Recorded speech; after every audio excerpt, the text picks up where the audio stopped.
வாங்கம்மா வாங்க. எங்ககிட்ட அனைத்து வகையான காய்கறிகளும் இருக்கு. எங்களது வாகனம் உங்கள் வீட்டை நோக்கி வந்து கொண்டிருக்கிறது. யாருக்கெல்லாம் காய்கறி வேணுமோ வந்து வாங்கிட்டு போங்க. இந்த சவுண்ட கொரோனா டைம்ல ஊர்ல இருக்கும்போது எல்லாருமே கேட்டுருப்போங்க. ஏன்னா வெளியில போய் காய்கறி, பழங்கள்லாம் வாங்க முடியாதுல்ல. எல்லாம் டெம்போல போட்டு தான் அப்போ வித்துட்டு இருந்தாங்க. டெய்லி ஒரு 10 வண்டியாச்சும் வருங்க. எனக்கு அந்த ஞாபகம் தான் வந்துச்சு.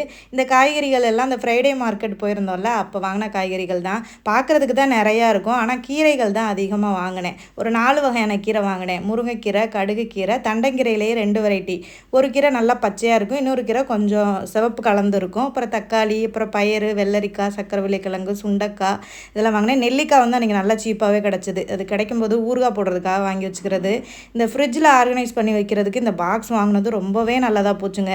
ஏன்னா ஒரு பாக்ஸ்லேயே 3-4 காய்கறிகளை போட்டு அடைச்சிற மாதிரி இருக்குது. அதனால் ஃப்ரிட்ஜு பார்க்குறதுக்கும் நீட்டாக இருக்குது, காய்கறிகள் ஸ்டோர் பண்ணி வைக்கிறதுக்கும் நல்லா இருக்குது. இப்போ பாருங்களேன் எவ்வளோ காய்கறிகளையும் வச்சு அடைச்சாச்சு ஃப்ரிட்ஜுக்குள்ளே.